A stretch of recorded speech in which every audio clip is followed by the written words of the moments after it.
Musíte dostať toľko peňazí a za vstupné alebo kontrolné vyšetrenie, aby ste mali tú slobodu povedať, že milá Peťa, nepotrebujete nič.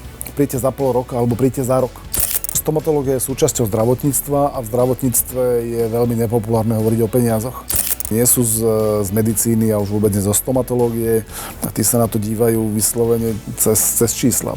Pozerať na tých pacientov iba ako na zdroj peňazí, že proste teraz tam ten človek príde a ja ho nalákam na niečo zdarma, na nejaký darček a potom ho oholím, ošúpem ho ako cibulu, ale neviem čo, proste to jednoducho nie je možné.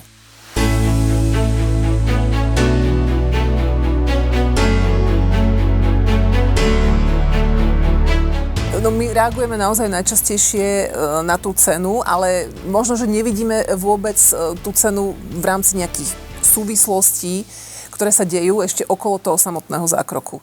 Keby ste nás trochu mohli uviesť do obrazu, že čo my pacienti nevidíme, keď hodnotíme liečbu na základe cenovky a na základe možno rýchlosti. No, čo všetko ešte vlastne do toho spadá?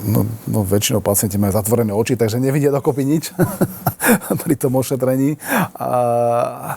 Ale zatvorené oči, ale otvorené ústa. Zatvorené oči, otvorené ústa a boja sa otvorené peňaženky, samozrejme. A otvoriť tie oči, že uvidíme ten účet. Hej. No, jedna vec je to, že čo to je drahé a čo to je lacné. Viete, že keď chcete dostať, alebo idete k zubárovi, máte kás v zube. Deravý zub. Proste chcete, aby ste ho nemali deravý, aby vás to nebolelo. Ale očakávate, že ako dlho to vydrží tá vec. Chcete, aby to vydržalo mesiac, alebo rok, alebo 3, alebo 10, alebo 20. Viete? A vy ste žena, tak opýtam sa vás, že keď idete ku kaderničke, koľko to tak stojí? Tak ja neviem, idete tam raz, za 2 mesiace. Si vybrali veľmi zlého respondenta. Ja mám super kaderničku, to je taká moja polokamarátka, ale viem, že kaderničky sú dnes dosť drahé. Tak okolo 100 eur, myslím si, že v priemere už zaplatia ženy. V hlavnom meste určite. No, dobre. A ako dlho ten účes vydrží? No tak mesiac, 2 by som povedala. Dobre, a keď sa farbíte, čo vy teda asi nechodíte? No ja sa striham sám. Tak dobre. Ale keď sa farbíte, tak to naozaj podľa mňa raz za mesiac určite chodia ženy. Dobre, tak si zoberte, že vlasy vás stoja 100 za mesiac. A teraz, keď si idete dať urobiť výplň, plombu, tam môže stať okolo 200. Ale chcete, aby vydržala mesiac? No ja už nechcem mať s tým vôbec žiadne starosti s tým zubom. Alebo 3, alebo 5, no alebo navždy nech to má. Viete, že keď vám to má vydržať 20 rokov, nemôže to stať toľko ako účes, ktorý vám vydrží mesiac. Viete, to tam jednak, že kadernička je jedna sama, okolo vás pracuje, kdežto v zubnej ambulancii máte lekára, máte sestru, ktorá je pri kresle a ideálne, teda vo väčšine zariadení je to tak, že majú buď 2 sestry, alebo majú, my to máme tak trošku zložitejšie urobené, lebo my máme recepciu a potom máme nejaké sestry, ktoré sú kvázi spoločné, ale vychádza to tak, že máte na jedného lekára máte 2 ľudí. To znamená, že nie je to práca jedného človeka, je to práca 3 ľudí. A v tom kaderníckom kresle, tak neviem, koľko stojí to kreslo, neviem, čo to stojí, 1,000 eur, 2,000 eur. No, tak asi nie toľko ako vaše zubárske. No, zubárske kreslo vás stojí tak okolo 40,000 aj s celým cirkusom okolo. Celý cirkus okolo je že tie kolienkové násadce, to sú tie srandičky, do ktorých sa zacvakne ten vrták, potom máte odsávačku, separátor a tak ďalej. Potom tam máte kopu iného zariadenia od polymerizačnej lampy cez germicídny žiarič, sterilizátor, baličku a tak ďalej. Proste jednu ambulanciu nespravíte pod nejakých 150,000 eur a to musíte byť, že veľmi byť takáže šetrná. To znamená, že máte tam, že ľudí, plus tam máte materiál a plus tam máte samotné zariadenie tej ambulancie, potom máte priestory, potom tam máte upratovačku, vodu, elektriku, účtovníka, 1,5 000 000, našu milú transakčnú daň, odvody zamestnancov a tak ďalej. Čiže všetko toto vstupuje do procesu na konci dňa tej cenotvorby. Určite. Musíte, tí ľudia, aj keď idú na dovolenku, tak každý zamestnanec vie, že keď ide na dovolenku, tak dostane normálnu výplatu. To znamená, že my si musíme vytvoriť rezervu aj na to, že zaplatíme ľudí, keď idú na dovolenku, a takisto aj musíme zaplatiť nájom, leasing, vodu, elektriku, účtovníka a tak ďalej, aj keď sa nepracuje, pretože tak funguje legislatíva u nás. To znamená, že keď si tieto všetky položky spočítate, tak sa neviete dostať pod nejakých 200 eur na hodinu. To proste neviete. Ešte keď do toho dáte nejaký materiál a servis, tak ste na nejakých 220-240 eur na hodinu, ako kde. No a keď vám z toho zaplatí poisťovňa, ja neviem, 30 eur za výplň, ten zvyšok niekto musí zaplatiť. No ale môžete očakávať, že traja ľudia budú pracovať hodinu za rovnaké peniaze, ako pracuje, dajme tomu, jedna kadernička? No, asi nie. Posúďme sa od tohto ďalej, ale pri tých peniazoch by som ešte zostala, lebo ak sa rozprávame o zdraví a o stomatológii, tak my sme tam ako pacienti pomerne zraniteľní zákazníci. A dá sa dnes povedať, že pacient je v stomatológii stále pacientom, alebo sa z neho čoraz viac stáva zákazník? To sa nedá celkom oddeliť, alebo respektíve ak vás ošetruje lekár a aj tú prax vedie lekár, tak vždy ste aj tým pacientom, aj tým zákazníkom. Bohužiaľ, akože bez tých peňazí sa nepohneme nikam. Je to 50/50? To sa, neviem, ako by som to akože odhadol, to neviem, že či existujú nejaké váhy, kde sa niečo dá dať, ale proste bez toho, aby ste robili poctivú robotu, tí ľudia sa vám nebudú vrácať dlhodobo, a bez toho, aby ste na tom zarobili, tak proste to za 2 mesiace zavriete. To znamená, že nedá sa to oddeliť a nejako ohodnotiť, že koľko percent je čoho, to si netrúfam. Ako ľahko sa podľa vás dá dnes pacient, zákazník ovplyvniť marketingom? Marketingom asi ani moc nie. Marketing je na to, aby ten pacient vôbec prišiel, aby ste ho zaujali, aby prišiel ku vám, a už keď je u vás v kresle, tak s ním už ten lekár môže urobiť všeličo. No a tak funguje tam nejaký strach z bolesti, alebo možno, keď chce niekto dobre vyzerať, alebo slovíčko zdarma, ako sme sa už rozprávali. Takže skôr tam som tým mierila, že čo tak najviac na tých pacientov, alebo teda vašich klientov zaberá podľa vás? Alebo vo všeobecnosti? Viete čo, my sme nikdy nekomunikovali, aj keď akože robíme už marketingovú komunikáciu 20 rokov, tak nikdy sme netlačili, že máte niečo zadarmo, máte niečo lacné, máte niečo, ja neviem, akcia 2+1. Ale nejdete potom tak trošku sami proti sebe? Nejdem, lebo ja tých ľudí nechcem klamať. Viete, ja chcem... Ja som tú profesiu, aj tú ambulanciu zdedil po mame a dneska moje 2 deti už sú skončení zubári a im to chcem odozdať. A im proste nechcem odozdať nejakú pyramídu, že proste je to celé postavené na tom, že teraz tu rýchlo naženieme pacientov, našupeme im šrouby, vyšklbeme im zuby a mať takýto biznis model. Nie, proste ja chcem, aby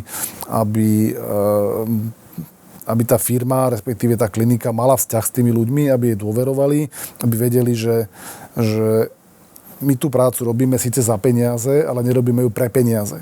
Viete, to je veľký rozdiel, že je rozdiel ísť do práce s tým, že ja tým ľuďom poslúžim a nechám si za to zaplatiť, a iné je ísť do tej práce iba zarobiť prachy a je mi jedno, že ako tí ľudia sa budú na mňa dívať. Že proste ja im teraz túto našúpem 5000 implantátov za rok a na druhý rok to zabalím, predám to niekomu a idem bývať do Tajska na pláž. Takto ja nechcem fungovať. Čiže ako by podľa vás potom mal vyzerať taký celkom férový rozhovor s pacientom? Keď napríklad niekto ku vám príde prvýkrát, povie si, že potrebujem si dať počase dokopy svoj chrúb, skrátka príde ku vám, tak ako sa s ním potom vlastne rozprávate a ako vnímate tú zodpovednosť za to, že vlastne akú liečbu mu poskytnete? Tak úprimne mu poviem, že aký je jeho stav. Poviem mu, že aké sú možnosti, ako niektorí pacienti, dajme tomu, že už prichádzajú bez zubov a proste, že chce mať všetko napevné, že no dobre, v poriadku, vy chcete mať všetko napevno. Ja vám navrhujem niečo iné, nebudem vám predávať 6 implantátov a nejaké zložité augmentácie, čo vás budete tu chodiť, ja viem, rok a zaplatíte tu, ja neviem, 30 000 eur, ale pre vás je, lebo máte 75 rokov alebo 78 a proste pre vás je úplne ideálne riešenie, že dostanete, dajme tomu, 2 implantáty na tokovú konštrukciu a na nejakých teleskopoch alebo zásudných spojoch dostanete snímateľnú náhradu. Stojí vás to niekde okolo 5 000, ani 30 a nestravíte tu hodiny a hodiny v kresle a mesiace rekonvalescenciou po, neviem, 6 rôznych zásahoch, ale budete za mesiac hotoví. Ako nebude to až také komfortné, ako je nejaká fixná náhrada, ale vám to výrazne zlepší kvalitu života a zlepší vám natoľko, že proste nebudete potrebovať alebo nebudete odo mňa žiadať, aby som vám urobil ten zložitý zákrok. Ale keď budete chcieť potom neskôr, že poviete, že naozaj, že není to ono, chcel by som niečo lepšie. Dobre, milé, rád vám to spravím, ale odporúčam vám toto. Čiže mal by podľa vás vedieť pacient aj viac možností, aké sú? Určite. Mal by vedieť možno, že aj tie rizika, ktoré sú s tým spojené? Určite. A v rámci toho liečebného procesu možno by mal vedieť aj o nejakých prioritách, aké si. Určite, ako tomu ja to my všetko týmto pacientom hovorím. Ako naozaj nesnažíme sa ich tlačiť do najdrahších riešení, lebo vieme, že to nie je ľahké pre nich. No ale z toho, čo hovoríte, vlastne, že tá komunikácia z vašej strany je pomerne priama. To znamená, že základom úspešného biznisu aj v stomatológii by mala byť predovšetkým dôvera s tým pacientom. Že on verí vám predovšetkým. Určite áno. Ako aby ten pacient nezískal pocit, že my ho akurát chceme skasnúť, že ho proste ho chceme oholiť jak ja neviem čo, proste. Áno, tá dôvera inak sa dosť ťažko buduje, áno. A je práve ten férový rozhovor, ten základ tej dôvery. A čo ešte je potom podľa vás nejaká taká nadstavba? Potom to, čo mu slúbite, a dodržať. Kvalitný výkon. A áno, nesľubovať mu nemožné a ten pacient musí cítiť, že vy ste na jeho strane, že to nerobíte len kvôli prachom, ale proste, že necháte si za to síce zaplatiť, ale ponúknete mu to, čo je pre neho najlepšie. A ako má taký pacient rozoznať, že ten zubár, že či je viac obchodník, alebo ktorý mu predáva teda nejakú službu, alebo že naozaj mu ide v prvom rade o jeho zdravie? Napríklad takže mu povie všetky možné alternatívy a povie mu, že neodporúči mu zrovna tú najdrahšiu. Napríklad. Akože môžem povedať, že áno, keď chceš absolvovať toto a je ti jedno, koľko to bude stáť a jedno, koľko to bude trvať a tak ďalej, tak nech sa páči. Ale pre teba je ideálne toto. My ako pacienti, ale inak sa často bojíme toho zubára sa pýtať.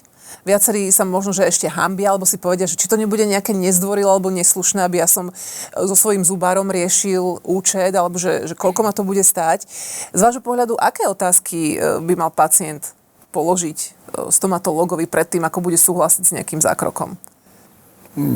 Ja skoro sa vyjadrím k tomu, že pacienti sa hanbia pýtať, no ja teda nemám ten pocit. Nemáte ten pocit? Nemám pocit, niekedy proste máme dlhé, siahodlhé debaty s tými pacientami o naozaj drobných detailoch, až niekedy nezmyselných, ale... A čo sa týka toho ošetrenia, tej liečby? Aj ošetrenia a niekedy aj o tých peniazoch. Ale v zásade, že čo by sa mal pacient opýtať, no treba sa pýtať, aké sú alternatívy, čo je výhoda, čo je nevýhoda, alebo čo je výhoda tohto riešenia, čo je jeho riziko a tak ďalej. A potom to už je v zásade na nejakom tom pocite a schopnosti prečítať toho toho človeka na druhej strane, teda zo strany pacienta toho doktora, že či ma chce naozaj ošetriť, alebo iba oholiť. Či je to zubár alebo holič. Zubár alebo holič. Zase sme v tom kaderníctve skončili. No. Pán doktor, povedzme si ešte, asi sme to tu celý čas už vlastne niekde aj tak akože aj spomínali, aj načrtli a možno znova mi zopakujete to isté, ale ja sa ešte predsa len opýtam, že pred tou prvou návštevou kliniky, aj vy z vašej skúsenosti, možno vy, keby ste niekde išli úplne prvýkrát, čo by ste rozhodne chceli vedieť? Čo by ste si zisťovali? Kto to je? Na základe čoho ale sa dozviete, kto to je? Neviem, pozriem si, majú na internete väčšinou tie kliniky, majú odfotený personál aj s nejakými krátkými životopismi a že... No to ešte vám nič negarantuje úplne, lebo môže aj dobrý doktor niekedy spraviť nejakú chybu. Áno, ale akože úprimne to nemáte šancu zistiť. To ani odporúčania vám nemusia úplne pomôcť, lebo každý pacient je iný, každý lekár je iný. Každý pacient je iný, každý to... Jednak, že stav každého pacienta je individuálny a druhá vec je aj jeho prežívanie je individuálne. To znamená, že niekto celkom spokojne prežije aj celkom veľký fail, že proste niečo sa tam domrví a tak to zoberie a niektorí pacienti sú takí, že vás budú na takých detailoch až nezmyselných, neviditeľných, vás budú cepovať a... Na čom napríklad vás tak naposledy cepovali? Ja neviem, že mám široký zub.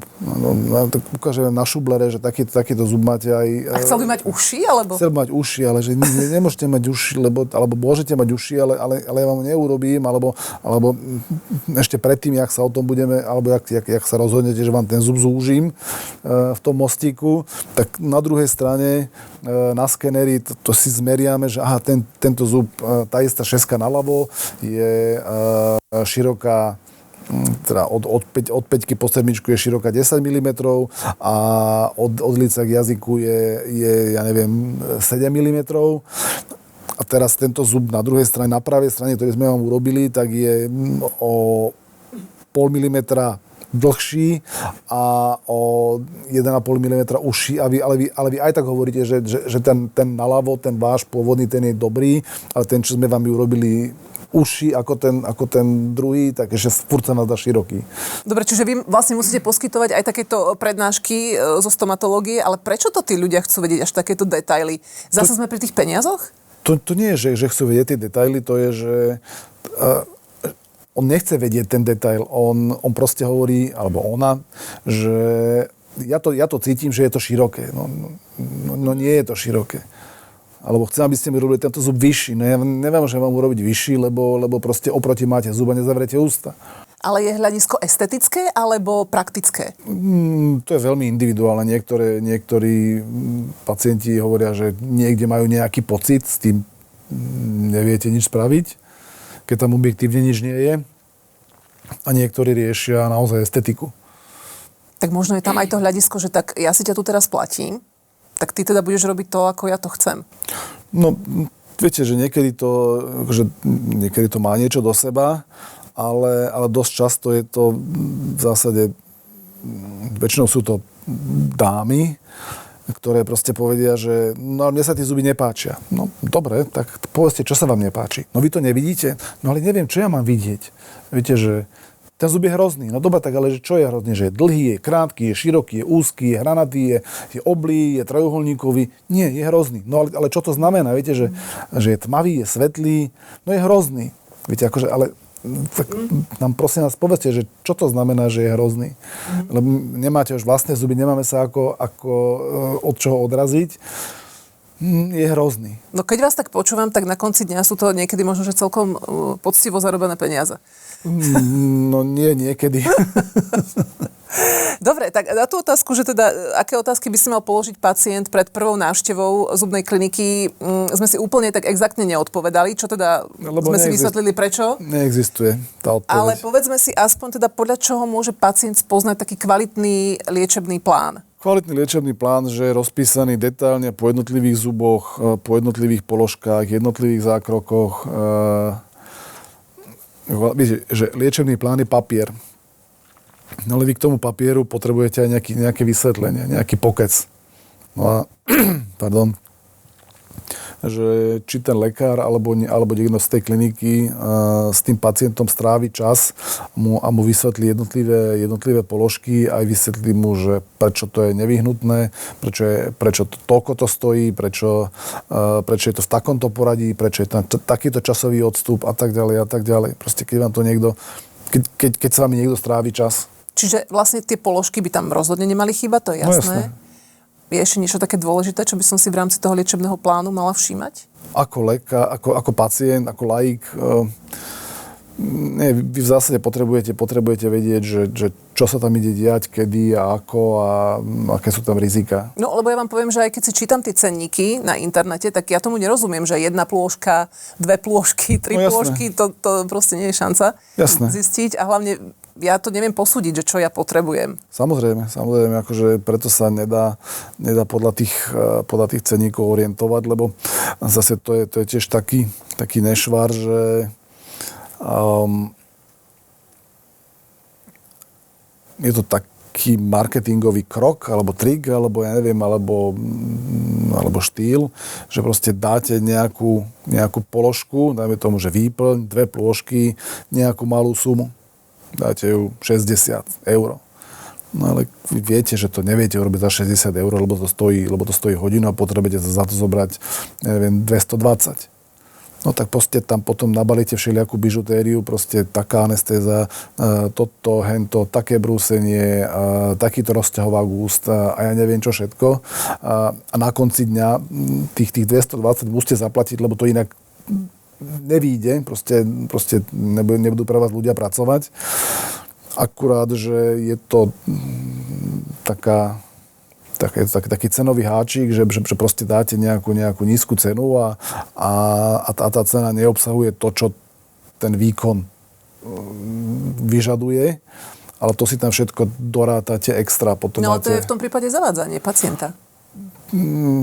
Nerobíme to. Preto sme takí niecelkom populárni, lebo my zverejňujeme koncové ceny. A toto vlastne ani my nemáme šancu vôbec odhadnúť, že vlastne čo sa ešte k tomu všetkému pridáta a že toto vlastne nie je len 60 €, ale že to v závere bude viac, tak kedy by sme mohli spozorniť my ako pacienti v tom prípade? No po prvom reálnom účte. Čiže keď miesto, 60-80 eurovej výplne, ktorú máte na stránke, tak tam máte odrazu 200. No. To už vám niečo povie. A ste vy ako lekár, odborník, fanúšikom druhého názoru? Druhý názor je fajn, ale nie som moc fanúšikom toho robiť to zadarmo, lebo viete, tam potom sú zase tie pokušenia, že keď ja ti venujem pol hodinu času, niečo si musím naštudovať, musím s tým človekom stráviť čas a tak ďalej, tak potom samozrejme, že som ekonomicky tlačený do toho. Ak na tom stratím 100 € na tej pol hodine, tak som samozrejme tlačený k tomu, aby som povedal, že no tak toto ti teda, kto ti toto navrhuje, že to je len blbec, ja ti to urobím lepšie, ja som ako oveľa lepší, ten druhý, to je úplný vôľ a nechod tam, viete, keď robíte niekomu niečo zadarmo, je tam tlak na to, aby ste tie peniaze dostali naspäť, to znamená, že áno, druhý názor v poriadku, ale ja chcem mať tú slobodu povedať tomu človeku, že vieš čo, je to dobre spravené, je to či už ošetrenie, alebo cenový návrh, alebo čokoľvek. Nespravil by som ti to lepšie a vedieť, že som na tom nestratil peniaze. A čo by ste odkázali pacientovi, ktorý sa rozhoduje len podľa toho, čo je zadarmo, alebo čo je najlacnejšie? Good luck. Pán doktor, tak pokračujme teraz cenotvorbou v stomatológii. Ako to vlastne funguje a čo by sme my, pacienti, mohli o tom vedieť, keby ste nás trošku pustili teraz aj do toho zákulisia, že ako sa tvoria tie cenovky a čo tam tiež môže byť také trošku akože shady v rámci cenotvorby. Veríme, že porozumeli aj tí, ktorí možno nevedia celkom po anglicky. Ako by sme to povedali? No také, také zapeklité možno. No. Alebo aké sú tie fortiele vaše? Teda vaše konkrétne nie, ale možno ako to môže niekde fungovať. Akože môj trik, alebo neviem, jak by som to povedal, je to, že si urobíme normálne korektnú cenu na každý jeden výkon a nemáme potom potrebu niečo niektoré výkony akože potlačať do úzadia, lebo sa na nich nezarobí a tlačiť niektoré iné. V zásade tá cenotvorba je veľmi jednoduchá, že si spočítate všetky náklady, ktoré máte, reálne, to znamená nájom, leasing, voda, elektrika, daň z nehnuteľnosti a tak ďalej, akože spočítate to dokopy, vydelíte to počtom ambulancií a počet ambulancií počtom odpracovaných dní, odpracovaných hodín, vydelíte to na minúty, viete, koľko vás tým pádom stojí 1 minúta, keď viete, koľko vás stojí 1 minúta, pripočítate si ku tomu, alebo takto, viete, že koľko času, ktorý výkon trvá, takže to vynásobíte to počtom minút, musíte tam mať rezervu na dajme tomu, že na tú kvázi sanitu, to znamená, že usadenie pacienta a následné upratanie ambulancie, to znamená, že keď dajme tomu, že samotný výkon, že pacient strávi v kresle 50 minút, tak vy musíte počítať s tým, že niekto musí preňho prísť, usadiť ho, niečo vám povie, následne akože ten zub vyvrtáte, zaplombujete, zaleštíte, pozrie sa, že je s tým stotožnený, následne si niečo poviete, potom toho pacienta niekto musí odpievať na recepciu alebo do čakárne a upratať ambulanciu. A to znamená, že pacient síce sedí v kresle 50 minút, ale ten celý čas, ktorý je na ňo vyhradený, je hodina. Proste, že niečo na začiatku, niečo na konci, pokec, upratanie, usadenie, uvítanie, odloží si veci a tak ďalej. To znamená, že máte na to nejaký časový slot, vydelíte to, vynásobíte tou minútovou kalkuláciou, plus si ku tomu narátate materiál, ktorý k tomu je a vyjde vám to. Plus tam musíte mať narátaný aj nejaký zisk, nejaký normálny, i keď akože normálny zisk, alebo že čo je primeraný zisk, je tiež veľmi ťažké povedať, ale v súčasnej situácii, že je toľko stomatológov, aspoň teda vo väčších mestách, nech si hovorí, kto chce, čo chce, proste je tu veľa lekárov, pacienti majú veľký výber, to znamená, že tá konkurencia vás nepustí, aby ste mali, ja neviem, že náklady 50 a predávate to za 100. To proste vás tam nepustí, proste vás to stlačí, aby ste sa hýbali niekde okolo 10-15%. No ale možno sú aj kliniky na Slovensku, ktoré tým, že chcú nabrať nových pacientov, tak dajú niektoré výkony možno pod cenu. Môže byť aj to, že dajú niektoré výkony pod cenu, aby získali pacienta. Kde to potom vlastne dokompenzujú, alebo ako potom... Jednak, že možno rátajú s tým, že najskôr dajú tie nízke ceny, získajú ten kmeň a potom tie ceny zdvihnú. Alebo niektorí majú inú taktiku, že tie základné ceny alebo tie ceny tých jednoduchých výkonov majú relatívne nižšie, bližšie ku tým nákladom, niekedy až pod nákladmi reálnymi. No a potom tú stratu si kompenzujú na tých kvázi bonitnejších výkonoch, čo sú, dajme tomu, protetika, to znamená korunky, mostíky, fazety, alebo implantáty, alebo na čomkoľvek. Je to podľa mňa tiež nezdravé, pretože ako sme sa bavili, že už sa nedívame na pacienta ako na človeka, ale ako na bankomat. Že proste my ho nejako nalákame a potom budeme tlačiť tie výkony, ktoré naozaj nepotrebuje, ale tie, na ktorých zarobíme. Ja to tak nerobím, my to tak nerobíme, lebo fungujeme dlhodobo a chceme ešte dlhodobo fungovať, takže radšej urobíme tie aj tie základné výkony drahšie, tak aby sme na tom zarobili a nemám potom potrebu tlačiť výkony, ktoré mi zarobia. Čo by sa muselo stať, aby sa stomatológia zase vrátila ako keby k tomu jej základnému poslaniu, to znamená skôr k zdraviu ako k tej priorite a menej k predaju? Ono to musí byť vyrovnané, lebo kým fungujeme ako podnikatelia, ako súkromníci, tak bez toho zisku to nejde. To si treba úplne otvorene na rovinu povedať, že bez toho zisku to nejde. A ako to robiť tak, aby ten zisk nebol jedinou motiváciou, alebo respektíve aby tie výkony boli indikované tak, aby zohľadňovali hlavne záujem pacienta, tak je to, že každý výkon musí byť korektne nacenený a nerobiť žiadne akcie typu 2 implantáty a tretí dostaneš zadarmo a potom o tom otvorene hovoriť. Proste nehanbiť sa za to, že musíme zarobiť peniaze, že bez toho to nejde. Ani tá kaderníčka nebude chodiť do práce zadarmo, alebo tam ešte nosiť peniaze.